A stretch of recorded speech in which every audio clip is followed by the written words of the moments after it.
saw some things online. I was at home. I saw some things online that bothered me. Saw some things that I felt were violations of the Constitution, of people's rights. For me, it wasn't about cows, though there was some issues there. It wasn't about the water rights, though there was some issues there. What I saw was a First Amendment zone. And what they did was put up what they called the First Amendment zone. And it was basically this little pin on the side of the road, and they said that American citizens had the right to protest inside this area. And people who were protesting outside that area were being arrested. And not in a nice manner either.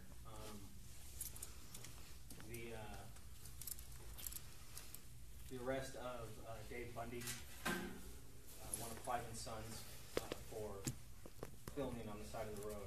He was filming the actions of the BLM. And they basically surrounded him and said, you can be in your First Amendment zone.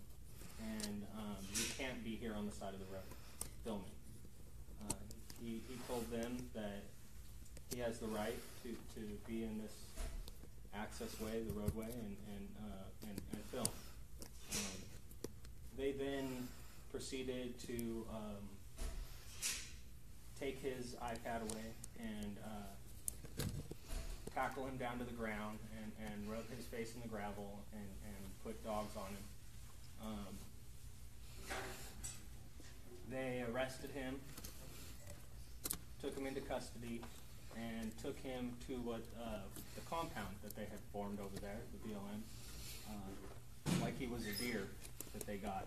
And they marched him around and showed him off like he was a prized buck. And they then took him into town to Henderson, and he spent the night there. And in the morning, they brought him to the federal building, and they kicked him loose. They didn't ever put any charges on him because there wasn't any to put on him. They understood just as much as everybody else did that there was no lawful charges to put on him. I also saw a group trying to figure out what was in the back of some trucks that were coming out of the desert, which was basically the same thing Dave Bundy was trying to video. And when that group tried to see what was in those trucks, they thought it was dead cows coming out of the desert. And they wanted to know what was in the back of the trucks. At that time, some agents grabbed a woman. She was a little bit older. I later found out her name was Margaret Houston. An agent, a little overzealously, I would say, picked her up and body slammed her on the ground. When this other man got in between them, he was tased 4 times. I later found out that was Ammon Bundy. His aunt was the woman who was thrown on the ground. They tased him 4 times, and I just saw this I don't even want to call it overreach, it was violence. They were hurting people, and they were violating their rights. There was a young man in that video who they interviewed, and he said, my aunt just got body slammed, and I grew up on this road, and we're not the aggressors here. And we're not the aggressors, and they have guns, and what he was doing was a plea for help. And I thought about what I would want if I was that young man whose family just was assaulted. And at that time, I decided to go protest. and that's what I decided to do, was to go, and I felt maybe I was going to kick over a free speech zone, possibly a little civil disobedience. A couple of friends of mine, Stephen Stewart and Scott Drexler, both citizens of Idaho, decided to come with me. And as we were packing the truck up to get ready to drive down there, had the weekend, we just figured we'd go down there and protest. And as we were getting ready, putting our camping gear in the truck and stuff, a friend of mine sent me a link of a man named Tom Collins, who was a Clark County administrator. And he's on the news, and he said on the news, if anybody coming down here to support, if you're coming down here to support the Bundys, you better have funeral plans. And that was an elected official on the news with a message to anybody coming down there to protest that they better have funeral plans. And my initial thought was that they were trying to intimidate people into not exercising their First Amendment right.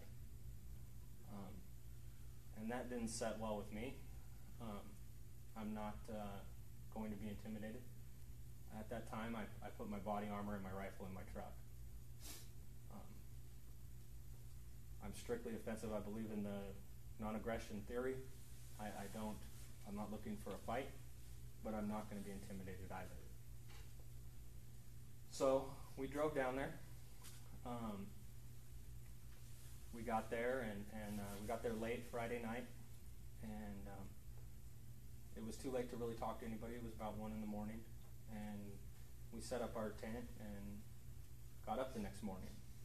That morning, we were told that the sheriff was coming to address the crowd and the Bundys. The sheriff showed up, and he said that there was a press release that the BLM had put out the night before, saying that they were ceasing their operations, gathering their equipment, and going home. I thought, well, we drove a long way for nothing. We won. That's good. The crowd asked, what about the cows? And they asked a couple times, what about the cows? And the sheriff said, we have to find a safe way to deal with that. Being in the crowd, my initial thought was that they were being released, that they had to figure out a safe way to release 500 head of cattle. Cliven said some things. He had an audience.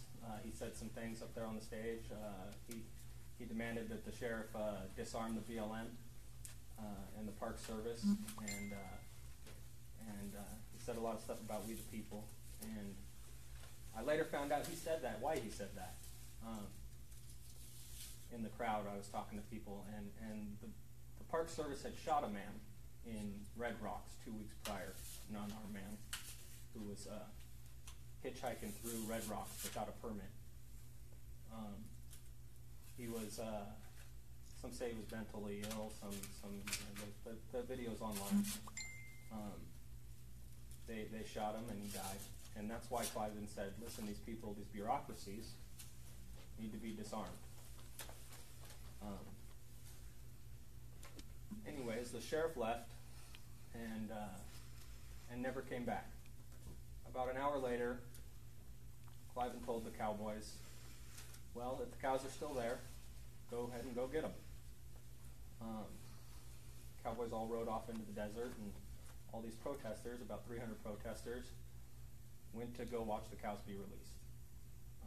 Everybody got in their trucks and drove over there. Hopped in a truck with somebody I didn't know. Later, I found out his name was Ricky Loveland because he was there as a conspirator, what they called a conspirator, because we rode in the same truck over there, and he was from Montana. I didn't know his name until they put me in jail with him. So we rode over there, and everybody pulled off on the side of the road, and there was about 45 minutes of just standing on the side of the road, holding our signs, flying our flags, waiting to see what was happening. In that time, a woman had a telescope thing, and she was talking about snipers on the mountain. And I asked to see the telescope, and I looked up on the mesa flat above the area we were in, and they had snipers up there. So at that time I thought, well, something's not adding up. I thought they were leaving, you know. And a few moments later, a woman came running down the highway saying they're pointing weapons and threatening to shoot protesters in the wash. I didn't even know there was a wash. It was about 400 yards down the highway. At the time, I thought that people were just realizing there was snipers up on the mesa. So I didn't really overreact or anything at that time. I just figured people were realizing there was snipers up there. And started to walk down the 400 yards down the highway and ended up on a bridge and over a wash. And I looked to the left and I see a gate, and I see a bunch of heavily armed men standing on the other side of that gate. And I look down in the wash, and there's a prayer circle happening in the wash below us, and women and children and families. And they prayed and they stood up, and they were standing down there below us, and they proceeded to stand there for a little while, and another woman on the bridge handed me a pair of binoculars. She had a pair of binoculars. I asked to use them. When I looked down that wash, I saw men in full fatigues, combat gear, full combat gear. They looked like something out of Fallujah. And at the time, there was no telling me that they weren't contractors. I did not believe that the BLM had any kind of group like that. And there was men in multicam, men in jumpsuits, men in plain clothes, with rifles over their trucks down that wash, looking through their scopes down that wash at us on the bridge and the people in the wash.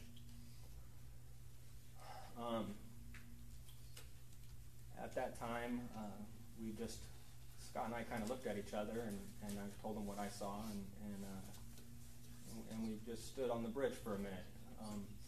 People on horseback came into the wash, and the crowd moved forward in the wash towards the gate, and got about halfway to the gate, and they started talking over the intercom, these contractors, these agents, and they eventually said, if you move any closer, we've been authorized to use lethal force. At that time, the crowd continued to move towards the gate. So I took cover on the highway, up behind the concrete. Some probably seen the picture, maybe not. I took cover behind the Jersey barriers on the freeway, and there's about a 2-inch gap in the Jersey barrier. I made sure my rifle was operable. It was the scariest moment of my life. I never served. I never thought in a million years I would be in a situation like that. But I thought they were going to shoot those people in the wash. I started thinking about Kent State, and I started thinking about things like that, and I prayed, is what I did. They moved all the way up to the gate, and had an interaction at that gate for a moment, and stayed in that position. Down in the next gap, Scott Drexler did the same thing. He took the same position in the next gap down. And we sat there for about 10 minutes while they had this interaction.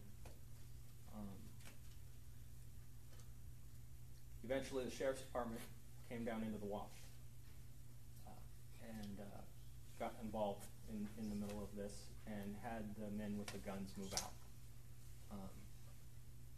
I later found out in trial during the discovery that is what they did. The 2 sheriff's department came in and they took authority and they moved the men with the guns out. When I felt safe, I stood up. Went home. It was all over. We watched the cows come out. The sheriff's department escorted the cowboys up to the cattle pen. They released the cows. They drove them back out into the range. after that, I went home. My face was all over the paper, all over the news. It was Bundy and his right-wing extremist militia back down the federal government. They hammered me in the media for a good 6 months. Every time Cliven's name would come up, there would be the picture of me on the bridge. I thought they were going to come bag my head, honestly. There was a time where it was really, I wouldn't let my kids sleep in the living room. I was afraid they were going to flashbang the living room. And I went and tried to talk to my local law enforcement. They said there's nothing we can really do.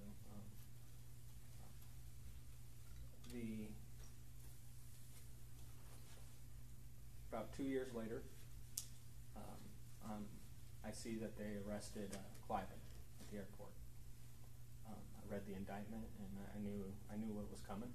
I went and tried to turn myself into the sheriff's department, my local sheriff. He said, "There's no warrant for you, Eric," and I said, "There's going to be." And he said, "Well, there's nothing right now. I don't know what we can really do." And I told him, I said, "Well, Sheriff, if they kick in my door in the middle of the night and don't say who they are, and 4 in the morning flashbang my living room, I'm not sure what's going to happen, and I'd really like to avoid any of that." And I said, "If you call me, you have my word, I'll come in. I'll come in, I'll turn myself in. Just call me." And so we left that conversation there. A couple days later, I was on my way to work, and the friend of mine called me and said that Steve Stewart was being arrested at his house. And I pulled out of traffic, and as I pulled out of traffic, they hit me. About 15 FBI agents, full gear,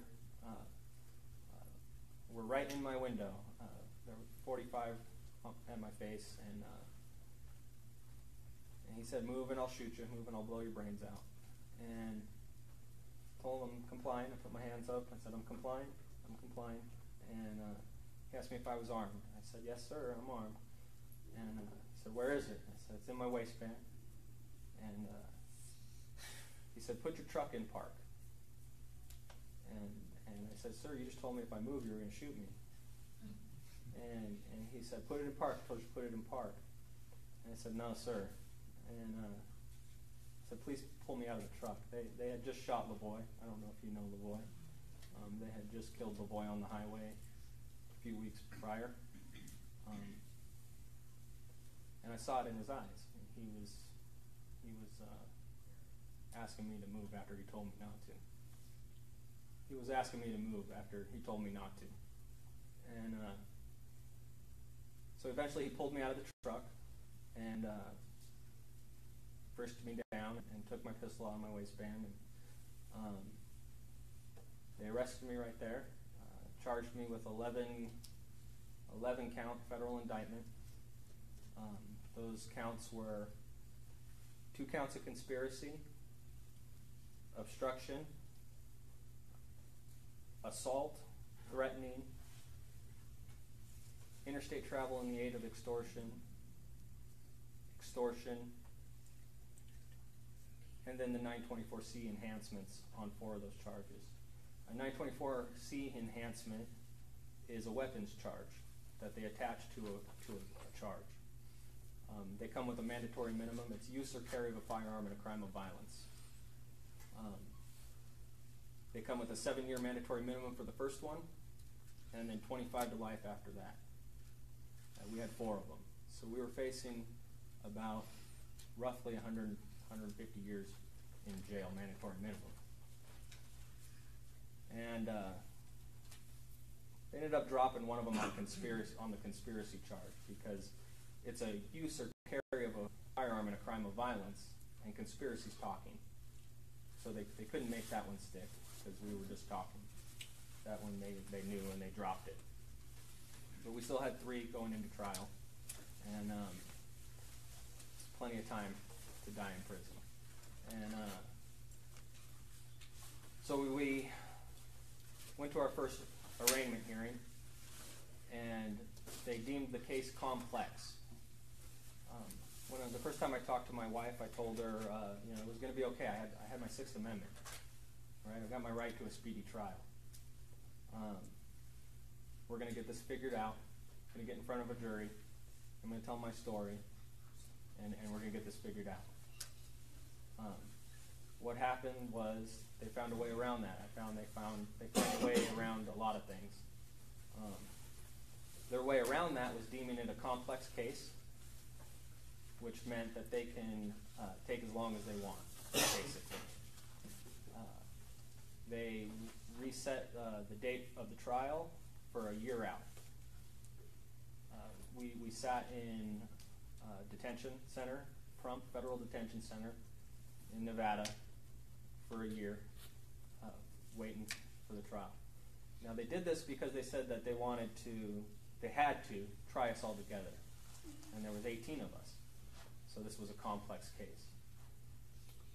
As we got closer to that date, at the time we all filed for severances. Every one of us filed for a severance from each other.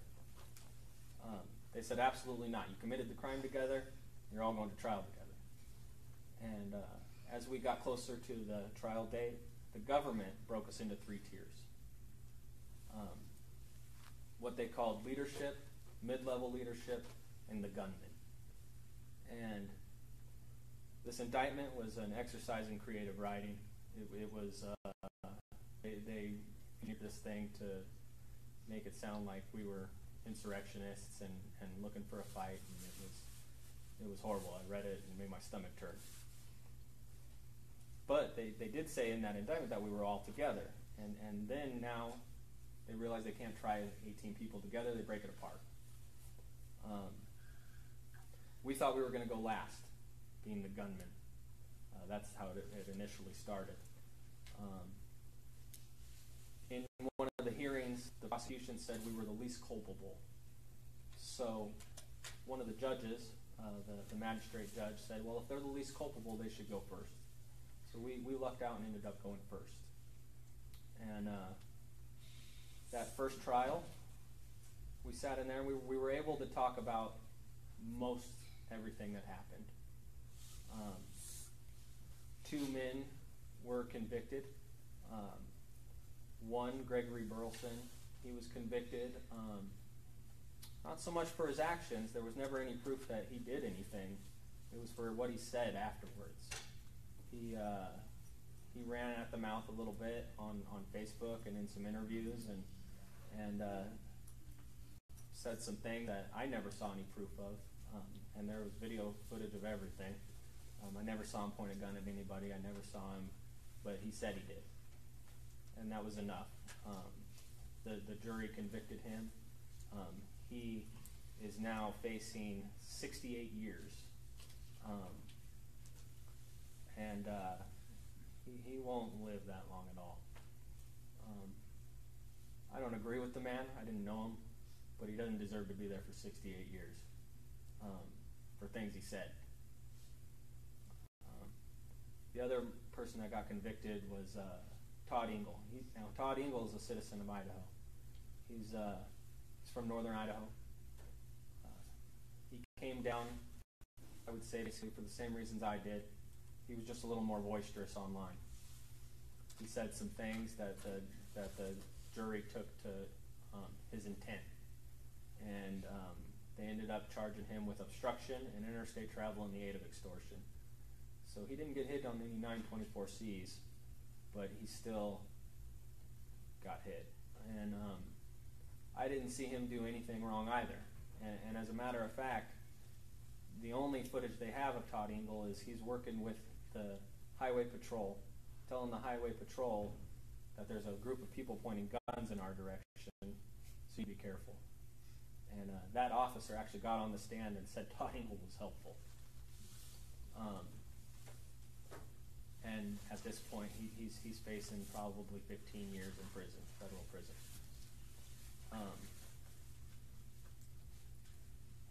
So we made it through that one, though, with a hung jury on all counts.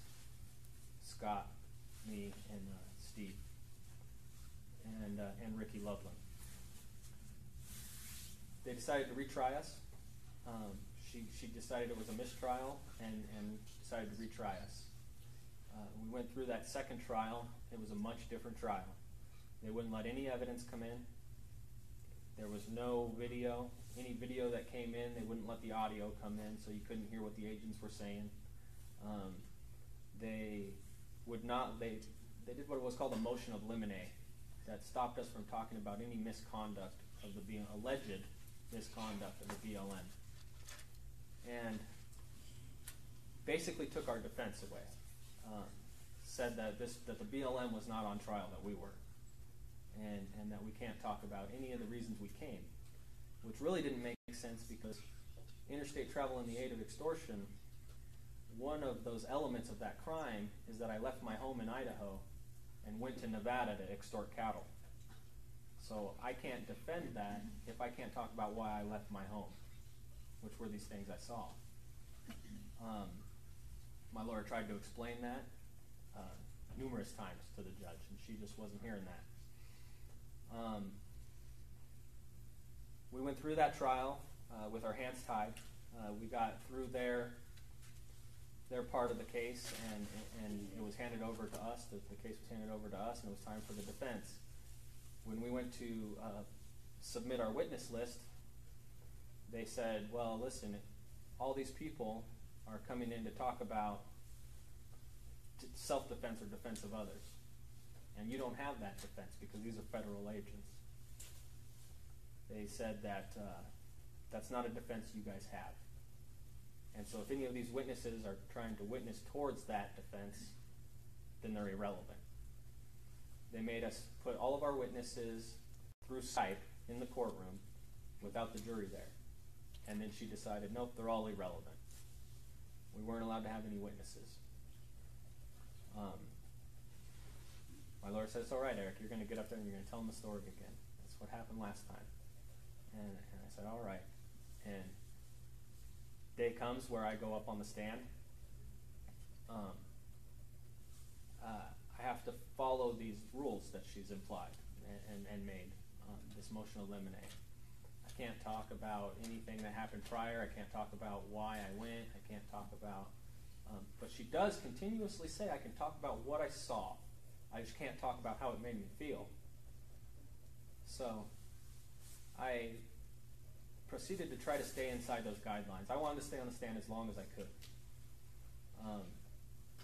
My lawyer is asking me questions about some of what the agents said, that I was pointing a gun at them from the highway before I even took cover. This was a total lie.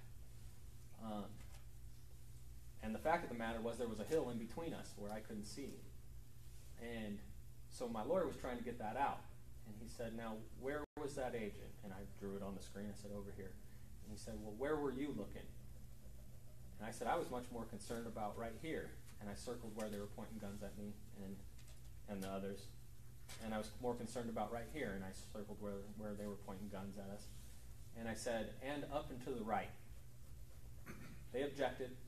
They don't want any talk about the snipers. They went and pulled over into a sidebar. And after that sidebar, she came back and she said, you can get off the stand, Mr. Parker. I didn't understand what was happening. I was trying to stay inside her rules. And the marshal looked at me and he said, move. And so I stood up and I went back and I sat down. I asked my lawyer what happened. And he was just shaking his head and I was shaking my head. And she adjourned the court right then and said, we'll continue this tomorrow. Basically, she was saying, I read the transcript, she said that I could talk about what I saw. She even went as far as to say if they were pointing guns at him and he saw it, he can say that. But every time the prosecution would object, she would sustain their objection.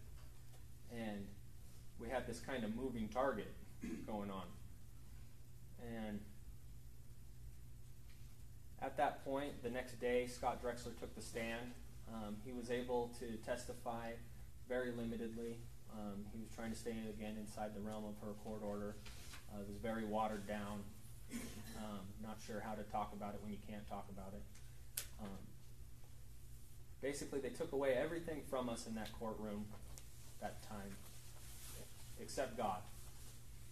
And that's all we had. That's all we had. But it was enough, because the jury saw through it, and they acquitted 2 of us on all charges, and hung jury for Scott and I on the threatening and the assault. But we still have those 924Cs connected to it. We're both still facing mandatory minimums, and we're going back for a 3rd time. They've moved us in with the Bundys, what they call the leadership, in hopes that they can paint a better picture for them of what happened with those other men in there.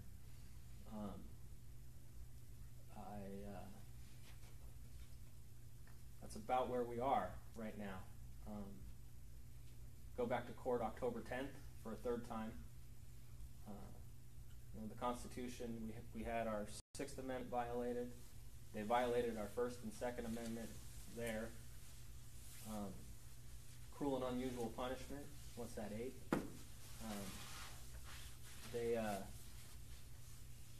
I believe it's double jeopardy to be twice in threat of life and limb. Triple jeopardy as we're coming in on it.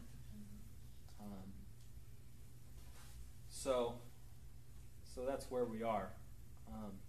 October 10th, we go back for the 3rd time, and there's still men in there.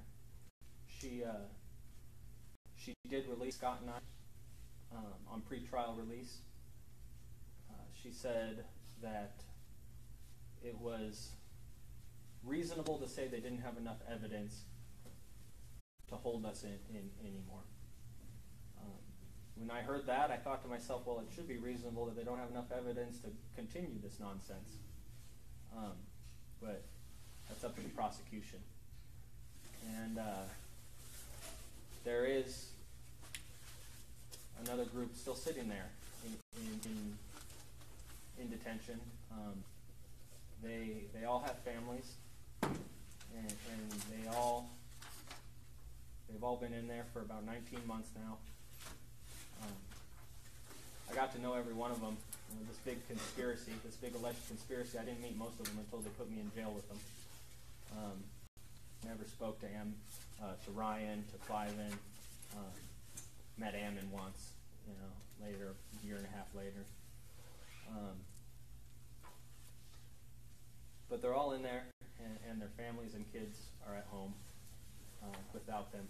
And somebody did the math, and there was something like, these are mostly Mormons now, but there's something like 32 children without their fathers, and grandchildren. And they're all still sitting there waiting. That first group, the leadership is getting to go. But there's another group, the mid-level leadership, they're probably not looking at going, if there's hung juries again and it turns into the same goat rope that this one did, we're looking at, they could be in there till 2020. They could keep trying us. I found court law where they retried a man 6 times before he finally caved and took a deal. They can kind of do whatever they want, apparently. So that's where I'm at right now. Does anybody have any questions? You got an appeal going? Or? Yes. Well, I had a choice to make when they threw me off the stand. My lawyer filed a motion to dismiss the charges. She denied it, obviously. At that time, we had a choice to make an interlocutory appeal, which would have put us on hold and let everybody go. But I would have been waiving my speedy trial rights. I never did waive my speedy trial rights. They took them away from me, but I didn't waive them. And so I had the choice to make. I could file this appeal to the 9th and maybe lose, and then be thrown back in just Scott and I at the end of the line. And at that point, I assumed they would kind of streamline the case like they tried to before and go, well, here's a picture of Eric with a gun. Here's the agent that's claiming he was assaulted. Case closed. No, you can't talk about anything. I thought maybe there was a better chance of some truth coming out with these other people who were there leading up to this thing, and who were assaulted, and who, I'm not sure how it's going to play out, but I had to make a choice right there if I wanted to file that interlocutory appeal, or if I wanted to demand my speedy trial rights. When I demand my speedy trial rights, that's when she put us all together to move forward. How about an appeal just on due process? There's a lot of due process. We filed. You're being denied. Yeah, we and the others also. There's been a group file on due process violations to dismiss. She denied it. I filed a personal one on speedy trial rights violations when we were sitting in there for a year. She denied it. It's her world, it seems, as we sit in there in that courtroom. Everything's got to go through her. Representative Moon and a number of Idaho legislators wrote a letter on your behalf and the other Idaho citizens. Has that had an effect? Did that have an effect on you being released for this time? I was already released when she wrote it. I'm glad you brought it up too. It's, God bless Dorothy Moon. She came to visit me actually. This great state of Idaho. I was the only, us from Idaho were the only ones whose legislator came visit us in jail. And she came down there and she was in the courtroom a couple times, and then she wrote that letter. Started working like crazy to get signatures on it. It's up to 53 now, and I believe it probably did have a little bit, because I was released, but I had to go back the very next day, and there was a lot of publicity about it, and it may have had something to do with it. We also went and spoke to just recently Raul Labrador's people, and basically told him what I just told you folks. And the next week, he wrote a cover letter for that letter and delivered it to Jeff Sessions. And so you might be wondering, what can we do? So I contacted Dorothy Moon, and she said, here's what we could do. We need to contact all of our local legislators. So that would be like in District 24, that would be Hartkin, Clow, and Hyder. And I heard back from Hartkin, said didn't feel it was necessary. Clow said I've already endorsed it, and I had to hear from Hyder. So if you're wondering what can you do for these men, is follow up with what Dorothy Moon is trying to do, is get them to endorse that letter before it goes to Sessions. She's the only one who's really advocating for these guys. So that's something we can just do practically right now. yes, ma'am. Give them a call tomorrow. I really hate to ask this, but have you considered filing any kind of complaint with any international organization? Yeah, actually. Which one? You contemplate a lot of things sitting in jail there. Well, there's the Helsinki Commission. It's actually called the Organization for Security and Cooperation in Europe, and they were established at the time when they were negotiating with the Soviet Union, to allow people more freedoms. And so it would be like a huge, I mean, I hate international organizations, but it would be a huge embarrassment for the United States to have you guys file a complaint with the security. So I'm no fan either, by the way. But sometimes it seems like that's all our government's willing to listen to. And well, on this commission there are like 9 senators and 8 House members, and it is a very big deal commission. right. And so I think it would be pretty awesome, but I hate the whole international thing. But if It would be very embarrassing for if them. it would help you, then Yeah. consider it. Yes, sir. In your case, they waited 2 years to arrest you, and then you stayed in jail for over a year, and now you're going to trial for the 3rd time. Has your lawyer ever found in his research any other case like this one in the history of the United States? Well, unfortunately, it is common. You know, the first thing, one of the first guys I met in there kind of, you know, took us under his wing a little bit. He's in charge. I won't get too much into the politics of federal detention, but he was in charge, and he had been in there for 5 years, 4.5 years, fighting his case. And he said, listen, when the feds have a case, they move like this. And when they don't have a case, they move like this. And nothing's fast. So get comfortable. And there was men in there. I met a man who actually is from Europe. He's not even an American citizen. Interpol picked him up on some sort of internet scam. He never even been to America. Interpol picked him up. U.S. Marshals went and picked him up. They brought him to PRUMMELL, Nevada. He told me, Eric, if we were to escape, I wouldn't even know which way to run to the border. and I said, I used to joke that if I ever write a book, I'm going to call this place Jordan's America, because this is all he knew of America was this inside this federal detention center. And it was sad. He told his daughter that he was working on a boat, and didn't want to tell her that he was in jail, and he'd been there for 3 years.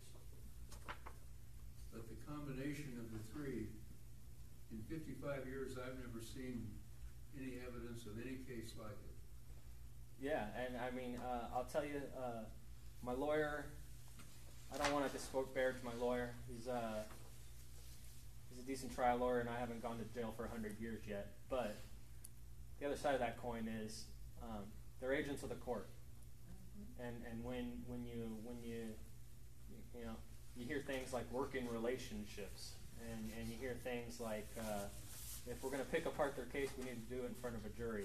Let's not step on their toes, and we want that judge to like us, you know, silly stuff like that.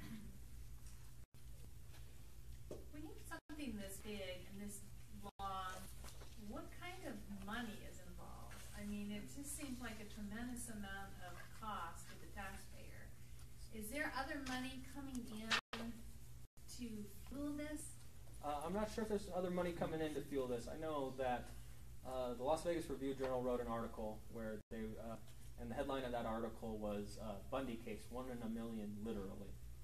And our defense, just our defense, who the defense lawyers would talk about, just our defense was $1 million.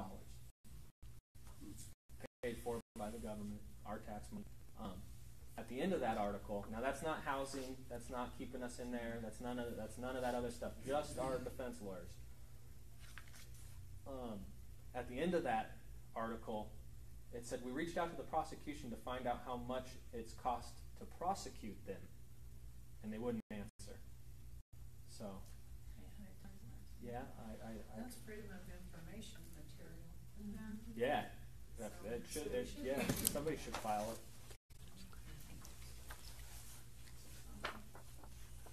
Did the judge put any kind of gag order on you No. at all? No, she's probably regretting that right now. Take advantage of that. Yeah. My lawyer said, hey, lay low. You know, they always err on the side of safety. But honestly, I've been telling this story for 2 years before I got picked up. I never believed I did anything wrong. I've spoke to rooms before about it, and I've given interviews about it. They're all out there. And I don't have anything to hide. So when you were released on bail? No, there's actually, as far as I understand it, there is no technical bail in a federal case. They either let you go or they don't. So you're a flight risk? I was, but I'm not anymore. Doesn't make sense, right? Yeah. That's definitely part of why they held us in there. They said we were flight risks and we were a danger to the community. And each one of those men traveled around freely for 2 years, most of which never even got a parking ticket in that time. But yet we were a danger to community, and we were flight risks. And the American Redoubt actually wrote an article about that. We had a status hearing, and she made an order that she was bringing the first tier into that status hearing. And I was at home, and I like standing right there next to my lawyer to make sure he doesn't do anything I don't agree with when things start to get a little weird. And I decided to drive down there. I had just been released. It was about a week later. She said I could call in. I decided to drive down there, to be there. Ammon Bundy, who's still in federal detention, didn't make it to that hearing because they decide to they frisk us and they strip search us before we leave the building and when we come back. And he is continuing his protest, and he won't allow them to strip search him, to go talk to his lawyer. Every time you talk to your lawyer, every time you have a visit, every time you leave the facility and come back, they strip search you. He won't do any of those things because he refuses to be strip searched. So it's incredibly ironic that him being in federal detention didn't make it to that hearing, but I drove 9 hours from my home, a free man, and sat in the courtroom. I would have gave him a ride. We'd have been there.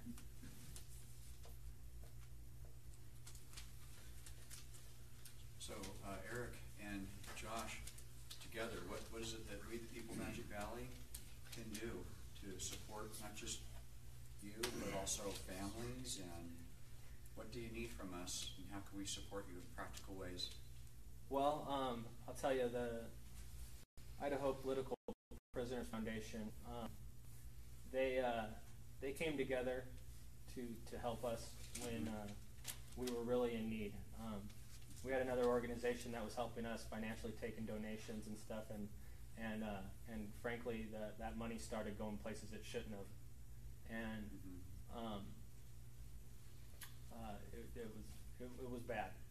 And what Josh and Anthony did was started something completely above board, completely open, completely transparent to take me to help us. I'll be honest, I mean, financially it's going to be hard. I got a 2-month trial coming where I got to go back and live in Las Vegas for at least 2 months. By the grace of God, I still have my house. We have our mortgage. I tried to get some work, but it's not very easy when you say, hey, in 3 weeks I got to go back for 2 months and do another trial where I might go to prison. Same with Scott Drexler. He's in the same boat. We got to go live in Las Vegas. There's Todd Engel. He's still in there. He's looking at time. Commissary isn't just snacks. It's anything you want. Anything you may need, you're going to have to buy. This thing is just about making money. The private prison industry is just about making money. If you want a pad of paper, you got to buy it from them. If you want a pen, you got to buy it from them. If you want a razor, you got to buy it from them. If you want stamps to mail something out, you got to buy it from them. And it ain't like 10 cents. They hike it up. A phone call, 25 cents a minute. So any kind of donations, I mean, and if you can't, that's all right too. I'm not up here trying to ask for money, but getting a hold of them legislators, just talking to people, telling them what's happening. People not knowing what's happening, because whether you agree with Clive and Bundy or not, most people say, "Oh, what? He didn't pay his taxes." Now, that's not the case, number one, but you don't even have to talk about that. There's so many violations and so many ongoing misconduct that it's just, if you don't believe in Clive and Bundy, you believe in a free country where you get your due process, right? Well, that's not happening. And talking to people. You want to touch on the longbow situation? Oh, okay. About August, in August, after this all happened, we were approached by a company called Longbow, and they said they were making a documentary. Like I said prior, I didn't have anything to hide. I wanted people to understand what happened that day. Bureaucracies pointing guns at the citizens protesting. I think people need to understand what happened, and I looked at it as an opportunity to kind of combat the media's portrayal of the situation. So we met with them, Scott and I, to tell our side of the story. It turned out that was FBI undercover. Many other people met with them too. That's where Greg Burleson got in trouble, running his mouth a little bit.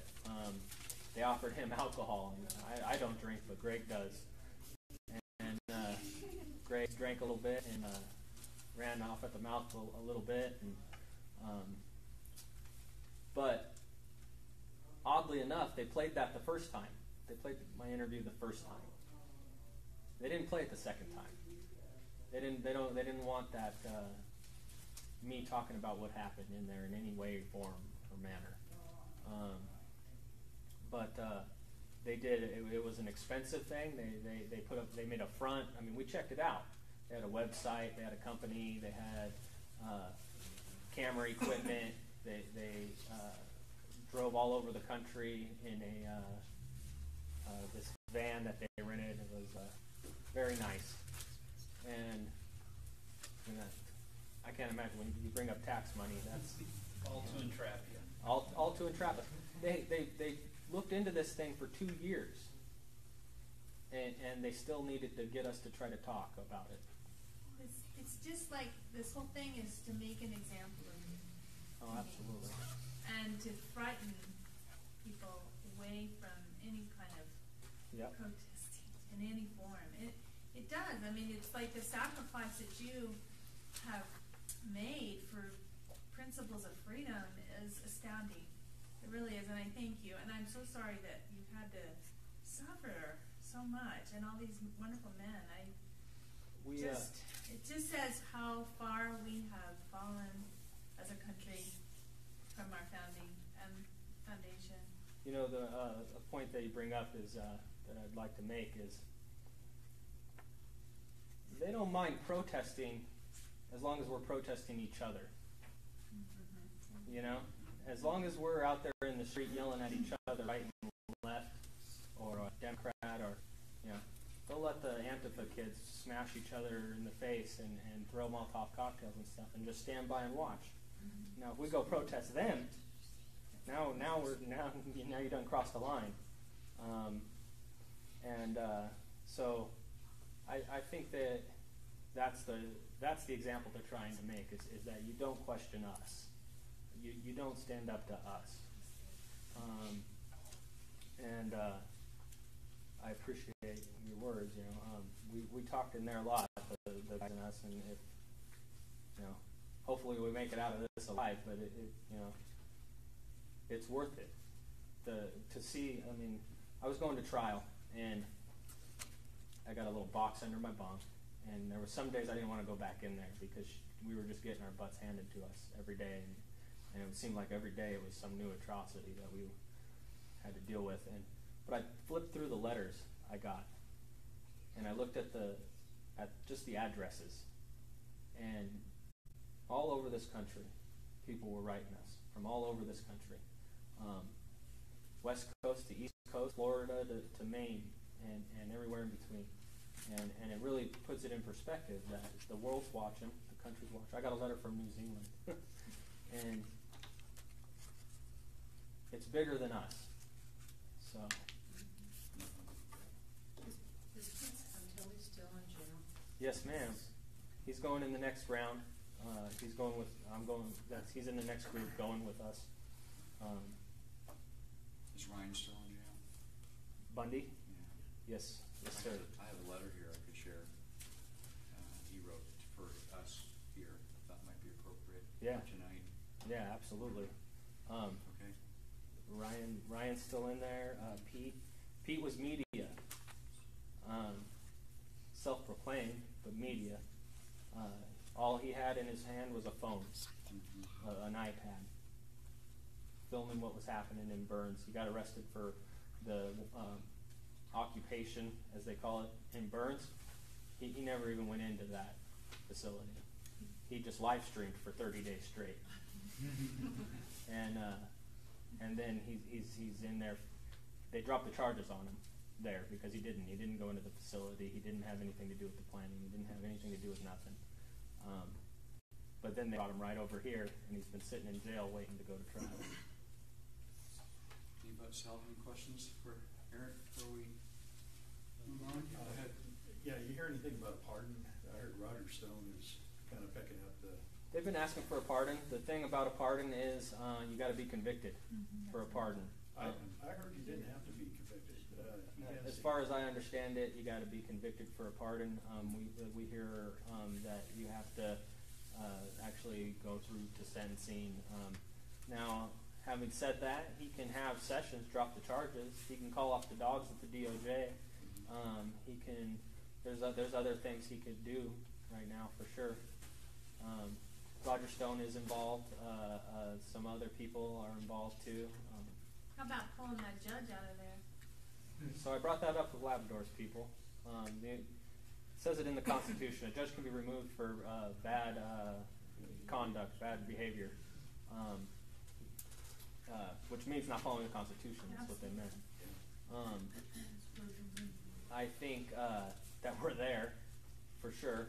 I asked Labrador's people, because it has to be an act of Congress. It's got to be a congressional committee that looks at this, and that's the step that you take. And when I asked Labrador's people, they said, well, it can't happen during an active trial, an active, while it's going on in an active case, they can't do it during an active case. And I said, well, we're all waiting for our next third trial right now. It's not active at the moment. And I asked him, I said, listen, I'm telling people there's a process. I'm out there, I got my, there's people out there who say that the system's broken and that there is no process and that it's time to act and that kind of stuff. And I'm telling them, listen, there's a process, boys, calm down. We're going to go through this and we've got it's up to the jury and it's up to, now having her removed is part of the process. So I asked his people, I said, I need you to reassure me that there's a process. I'm not hearing that the process is very, nobody wants to. But on the other side of that is, I mean, he did do something. He put his name on it and wrote a letter and took it to Sessions, and I really appreciate it. Now getting a congressional committee together to pull her off, I don't know if that can happen until afterwards. Have there ever been any other complaints filed against this Judge Navarro? Just by us. Just by you? There's no other bar no. complaint or? Not that we found. No.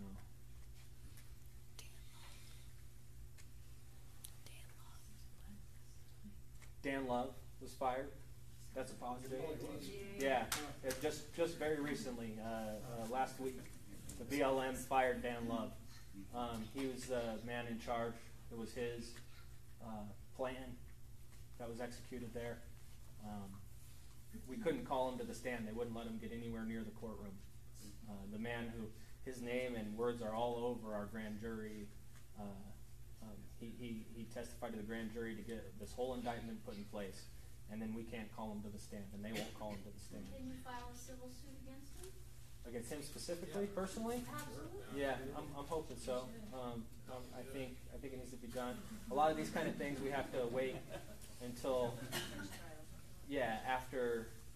If I get acquitted on all charges, and we've got 2 people that are acquitted now, and they're looking into starting to move forward on some of that stuff. If I get acquitted, it's a lot easier to win a civil suit if you won the case. So, any other questions?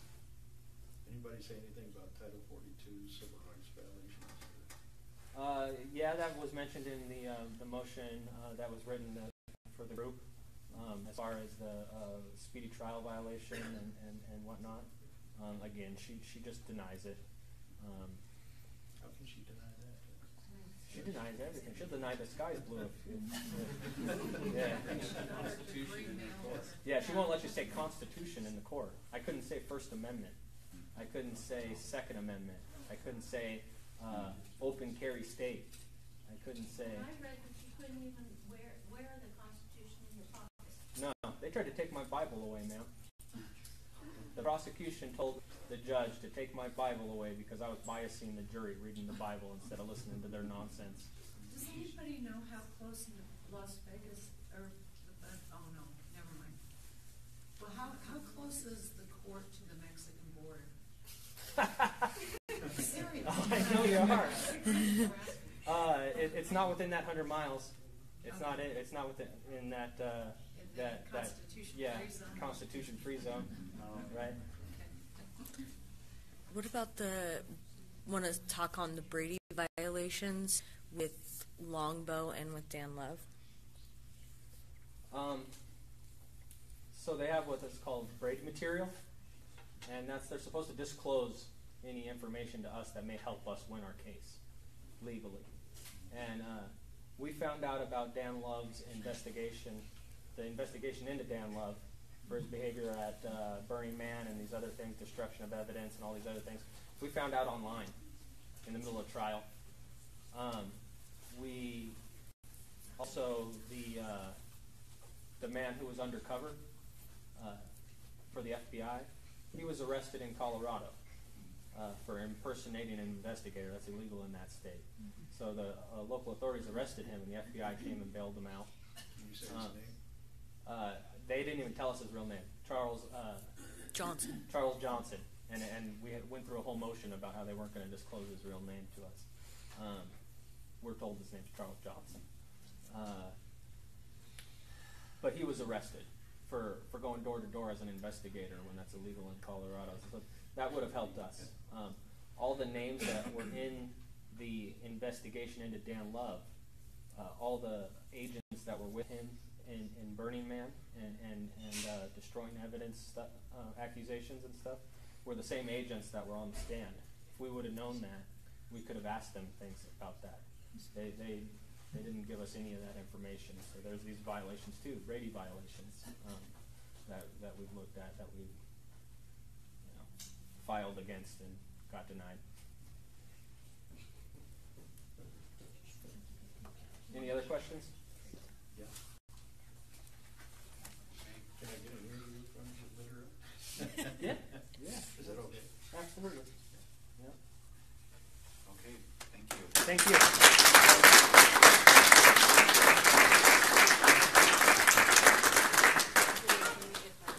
Sure, go right ahead. Yeah. All right. So, Josh, how can people use your website to support these guys? Why don't you tell us a little bit about what we can do, donations, things like that. So I do want to set the record straight. With Eric being out right now and Scott, Yeah. they're going to need a lot of help. That's outside of the scope of the organization. We keep it very limited to people who are incarcerated as political prisoners. So if you make a donation, you can do that at www.idppf.org. That'll go to helping those who are currently incarcerated.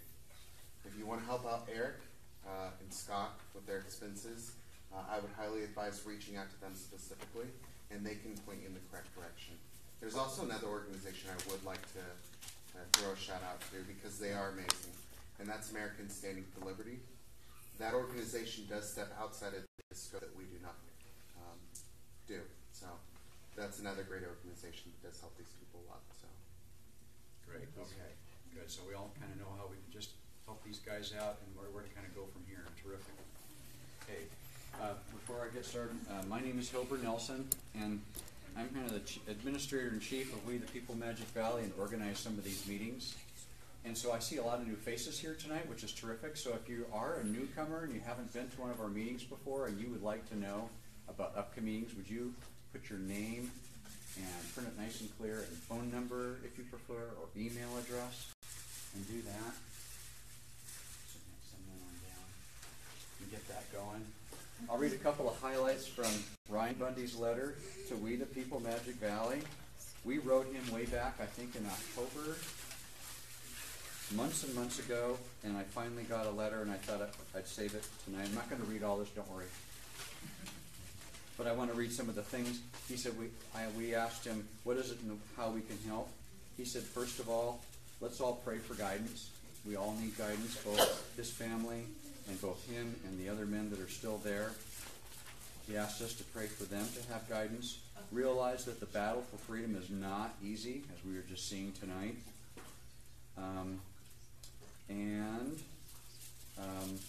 To seek inspiration from God. In this case, he talks about the Book of Mormon being a very important source of inspiration for him, and he asks all of us to do the same in seeking guidance from the Lord. We need to have a plan to fortify what has been previously taken away from them. The Bundy Ranch and the cattle all need to be returned. I don't know if anything was ever rectified for them on the losses to their water and their infrastructure, the cattle that was killed. I saw pictures of that. Maybe Eric could speak to some of that. Thank you so much for the money and support you have sent to me and my family. It has been greatly appreciated. Thank you. Thank you. Thank you. I'm so grateful. My wife has been able to stay in the home, so I just keep thinking about those 32 kids and the family members. And please continue to pray. And then here that shows the dating of the letter. Pray for September 17th, Constitution Day, which I think is very fitting since there seems to be no Constitution in play at all in that judge's courtroom. I don't even recognize our country anymore. So, all right, let's kind of turn a corner. We've got a couple things that we're going to work on tonight. So we got some really cool projects that will help grow our numbers. And so I'm going to have Liz come up. I'll tell you what we're going to do in the remaining time they have. Liz is going to come up and talk about our very big event of the year. This is probably our second biggest event since bringing Brigitte Gabriel to Twin Falls in August last year. And that is the Agenda 23 Idaho Summit with Tom DeWeese. Tickets and how we can promote that. And by the way, while she's doing that, I'm going to grab a bunch of flyers that you can all take out with you. We have lots of flyers left over from the fair. There's the box, great. And I'll pass them out. Would you please take a big stack? Just give them away. They're not doing any good sitting in the box. And then we're going to have Terry Edwards, who's on the front lines of the Twin Falls City Council Watchdogs. He's got some updates from there. And then we'll see, Heather's got a presentation on some Twin Falls City Council vacancies, and we'll see what time's left over. We'll kind of go from there.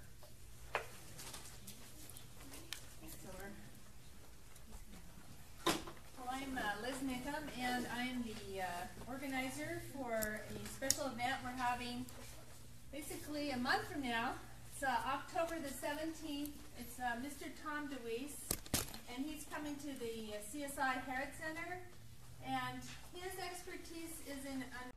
Hey Charlotte County, this is Charlotte County COPWATCH, and I'd like to thank you for all your years of support through the years.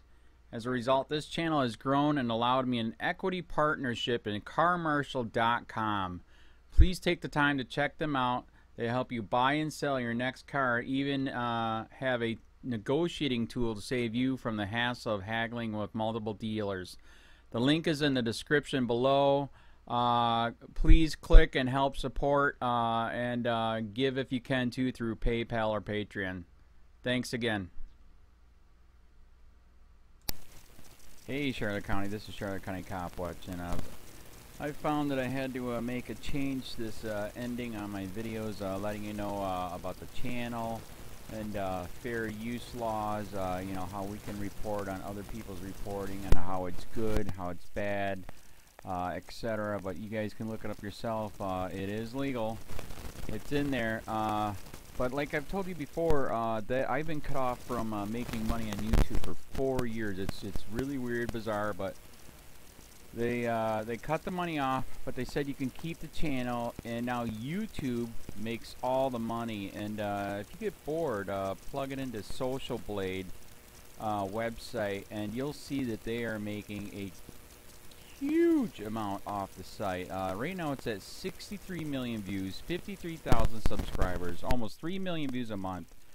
You know, trying to wake people up, and I make nothing. In fact, I got a customer that's ex-congressman. He said if I could ever find a lawyer, sue YouTube on it. But because this is nuts. 4 hours a day, and to save America. You know, but at the same time, it's worth it. Look at what our founding fathers did. They died for this country. So, but getting back to the money part, this is why I'm redoing the video. Is my dream of everyone giving $1, and it's going to be $53,000 a year, or if they did Patreon, which you know, can be monthly.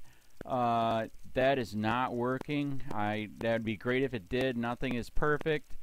And I appreciate the people that do donate, you know, what they can on PayPal. And there again, I'm letting you guys know that is not much. Is, you know, monthly is, oh my god. So anyways, yes, you cannot live on it. It's very, very, very low amount. But the dollar things, I do appreciate that. But when I first said everybody give $1, that's not working. I'm just I'm just letting you guys know it's, yeah, that dream. Everybody gives $1.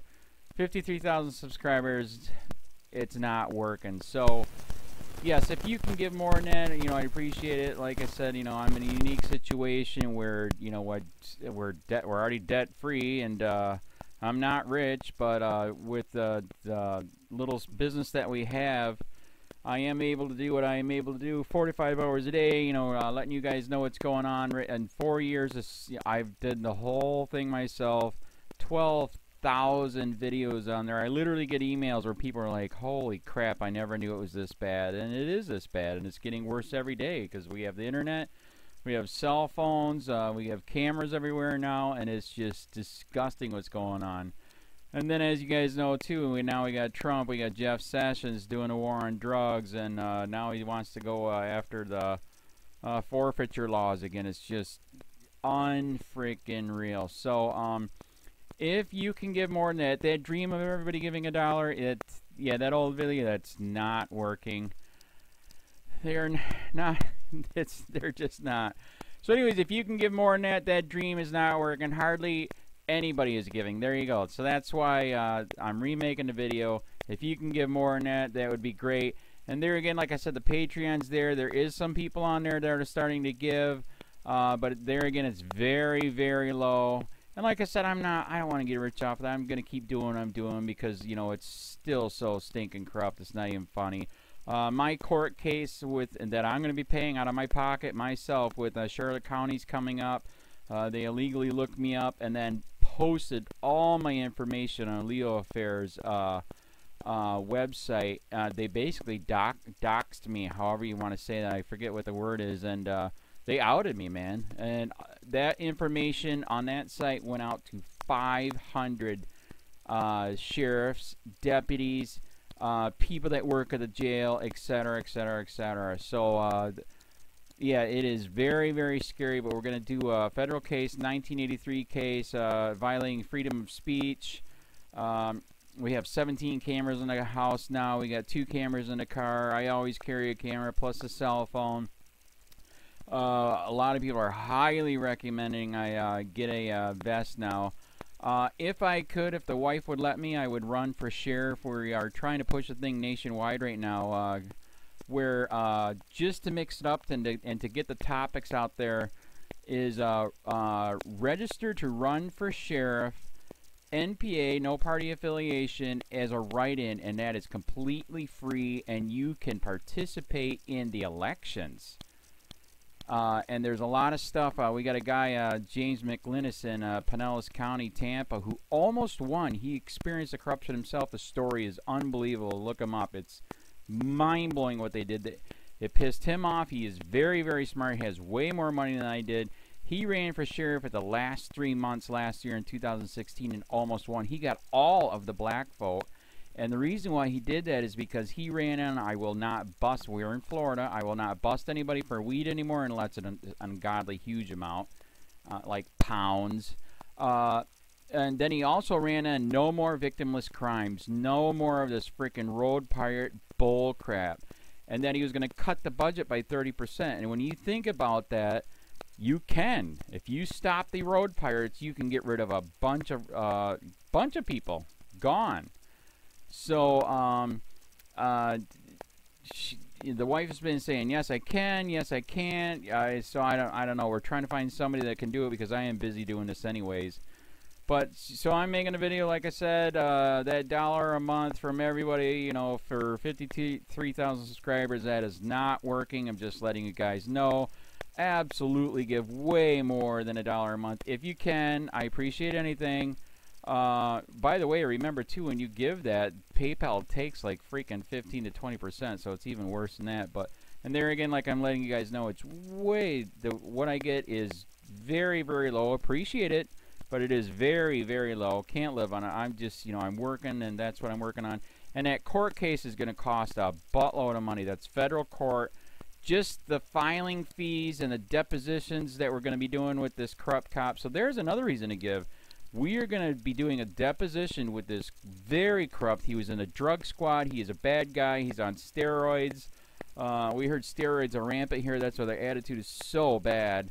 And we are going to get him on video, and it will be on YouTube. So that case alone is $5,000 just to bring it to court, and that's my money out of my pocket. So there's another reason to give, and give way more than $1 if you can. So keep that in mind. This is the new video, and I see, God, I talk a lot. It's already 7 minutes, but had to make it just to let you know that $1 a month from everybody is not working. They're not doing it. So if you can give more than that, please. So thanks. Keep it up. Share, like, subscribe, tell your friends, send me your videos on corruption, and I'll post it.